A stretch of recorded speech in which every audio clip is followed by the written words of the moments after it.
Thank you for joining us today for Jennifer Schaus and Associates in our Webinar Wednesday program. We are coming to you live from Washington, D.C. Our webinars are every Wednesday and are provided complimentary. They are recorded and can be downloaded from our website and YouTube channel, which now holds over 300 of our government contracting webinars. In the interest of time, we do not take questions, so if you have questions for our speaker, we will have her information on the last slide of the presentation today. A special thanks to our educational sponsor, the National Veteran Small Business Coalition, for making these webinars possible. The NVSBC is the largest nonprofit trade association for veterans. Please visit their website for more information.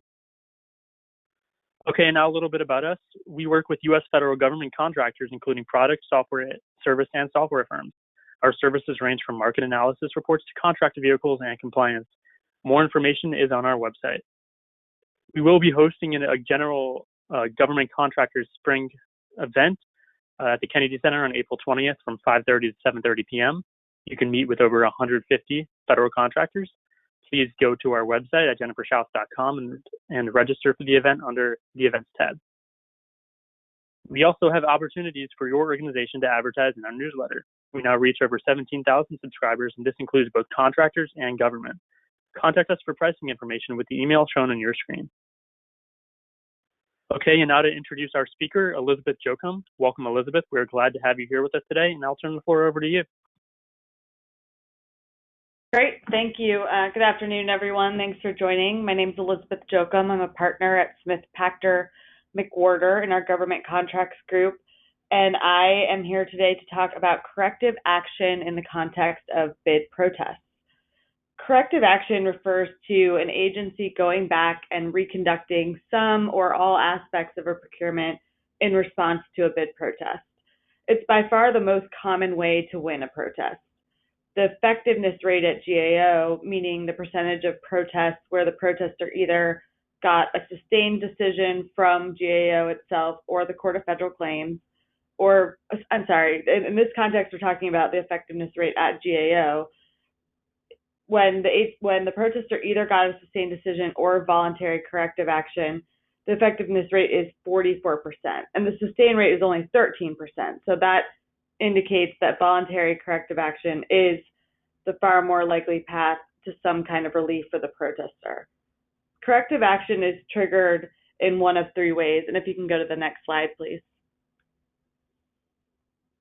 One more. Thank you. Corrective action is triggered in one of three ways, either voluntarily by the agency before any decision or recommendation is issued by GAO or the court. Second, in response to a decision sustaining all or part of the protest. That sounds like it shouldn't be called corrective action, but the agency still has some discretion in how to respond to a sustained decision. So that's another way corrective action is triggered. And the third is in response to a GAO outcome prediction or some other indication from GAO or the court that a sustained decision is likely. Most of our discussion today will focus on voluntary corrective action because that is when the agency has the most discretion and therefore when there is the most risk and potential for the protester. Next slide. Corrective action can encompass really a wide range of action. Reevaluation of proposals, a new round of discussions, amendment to the solicitation followed by new proposals and evaluation, or almost any other course of action that the agency thinks is reasonable. GAO and the court will typically dismiss a protest if the agency takes any corrective action that moots the protest. And that means that it resolves the protest arguments or provides the relief sought by the protester. Next slide. Voluntary corrective action can be taken by the agency at any time during the protest. There are a few common trigger points when corrective action is most likely. The first is in the first week or two after the protest is filed. This usually occurs because the agency counsel is doing an initial review of the protest allegations with the client, and the agency finds merit or litigation risk to the allegations. The second is shortly before the agency report is due to GAO, which is 30 days after the protest is filed. This generally comes right around the time that the 5-day letter is due. The 5-day letter is a list of documents that the agency produces showing what it intends to produce as part of its agency report, as well as a list of any documents it intends to withhold. Sometimes, in the process of putting together the agency report, the agency finds additional risk or otherwise determines that it does not want to defend against the protest. The third bucket is later in the 100-day period, commonly after supplemental protests are filed or when GAO has given some indication that it's leaning towards a sustained decision, either asking for a hearing or holding outcome prediction. One thing that weighs on an agency's decision for taking corrective action at GAO is concern over having to pay protest costs. The agency has to pay when they have unduly delayed in the face of a clearly meritorious protest. Generally, if an agency waits until after the agency report is produced, it will have to pay. So quick corrective action following supplemental protests are triggered by the same concern. Next slide. So what does corrective action look like? The short answer is that it depends on what the grounds of protest were and what the agency's goals are. The most common type of corrective action is a simple reevaluation of proposals. Unfortunately, this scenario also gives protesters the least control over the outcome. It essentially takes the protester back in time to when the proposal was submitted and discussions were complete, and they were simply waiting for an award decision from the agency. Given the frequency of this outcome, it's important to view the protest itself as a persuasive document for the evaluators. It's potentially the protester's last opportunity before a reevaluation to make their case to the agency that they should be selected for award. So of course, protests should be written with an eye towards the decision makers at GAO or the court, but there can be good arguments for including non-winning protest grounds that might be persuasive in a reevaluation situation. Reopening discussions is another fairly common type of corrective action. In this case, offerers, or at least the protester and awardee, are likely to be given an opportunity to revise their proposal based on discussions with the agency and then submit final proposal revisions. Other options include amending the solicitation, resoliciting revised proposals, or canceling the procurement altogether. GAO and the court rarely dictate what type of voluntary corrective action the agency must take. If the action resolves the allegations of the protest or moots them, then the protest will be dismissed. Next slide. Agencies are generally permitted to take any action that will moot the protest. And this is not always the action that the protester wants or had in mind.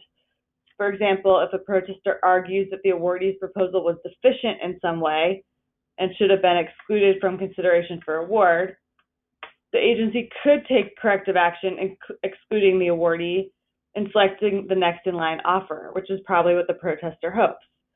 But it could also reopen discussions and allow the awardee to correct its proposal. It could even amend the solicitation to change the requirement and resolicit proposals. Next slide. We've been talking so far from the protester's perspective, but what about the intervener? An intervener's goal is generally to prevent corrective action. As I mentioned earlier, the rate of sustained protest is much lower than the rate of corrective action. So convincing the agency not to take corrective action greatly increases the chance of the intervener being able to proceed with performance. This is primarily the intervener's lawyer's responsibility, which they'll undertake by engaging early and often with agency counsel to provide assistance and brainstorm potential grounds for dismissal or ways to limit document production. But the intervener's technical team can help too. If the protest alleged certain weaknesses on the part of the awardee's proposal, the intervener can put together information to help refute those allegations. Next slide. What comes next after corrective action? If you've protested and the agency announces corrective action, there are a few things that you should do immediately, you or your lawyer. You should ensure that the corrective action addresses all the protest grounds and that it's clear exactly what the agency is going to do. Through your lawyer, you can ask clarifying questions. A key one is the extent to which proposal revisions will be allowed. If the agency is reopening discussions, for example, will revisions be permitted only in response to the evaluation notices, or will any revisions be allowed? Are only price revisions permitted? Only technical revisions permitted? These questions are key to knowing what will come next in the procurement. Then contractors, offerers have to assess their strategic position based on the scope of the corrective action. In some situations, there's little to do but wait. For example, when the corrective action is just reevaluation. But when you have the opportunity to revise, there are many strategic business decisions to consider.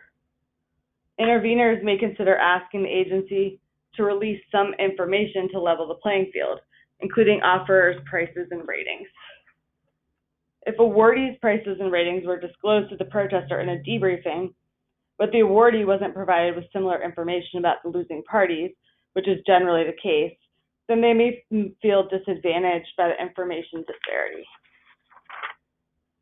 There are no requirements for how quickly an agency must conduct corrective action. The timeline depends on all the normal things that govern timelines for award: the scope of the evaluation, the number of offers, agency workload, and timing of the requirements. There certainly are situations where protesters are frustrated by how long it's taking an agency to conduct their corrective action, and there have even been protests of the delay. In most cases, these protests aren't likely to be meritorious, but there are situations where the court or GAO will nudge along an agency, especially if there's a perception that they're awarding improper bridge contracts to the incumbent or things along those lines. Next slide. Thank you all for joining. I appreciate it. This is just a quick summary of corrective action in the scope of bid protests. Again, I'm Elizabeth Jokum from Smith Pactor. Please feel free to reach out to me with any questions or comments. Thank you, Elizabeth, for a great presentation and sharing your time with us. And thanks to everyone who joined us. The recording will be on our website and YouTube channel within the next 24 hours. Please join us this Friday as we cover each part of the FAR, and join us next Wednesday for more hot topics of federal contracting.